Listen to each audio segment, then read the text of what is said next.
เมนูนี้มีชื่อว่ากุ้งเทมปุระอันนี้มันข่อยตั้งเองเนาะอาหารญี่ปุ่นกุ้งเทมปุระลูกมักแห้งแล้วบัดนี้ข่อยละเฮ็ดแป้งเทมปุระบ่เป็นหันนะมีหลายเทื่อเฮ็ดอยู่แต่ว่าด้วยความว่าเกร็ดของมันหันนะมันบ่คือของกะเจ้าของข่อยมันจะเป็นแบบหนาๆซี่นาแล้วก็บางครั้งก็รู้สึกว่าเกือบได้แต่ว่าด้วยความว่ารู้สึกว่าน้ำมันมันหันนะอมกับแป้งหลายเกินไปก็เลยว่าแบบบ่ค่อยโอเคก็เลยจะบ่ค่อยเฮ็ด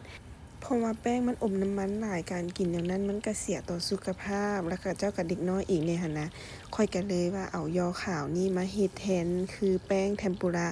ซึ่งว่าลูกหันนะมักแห้งและลูกหันนะกินได้ตลอด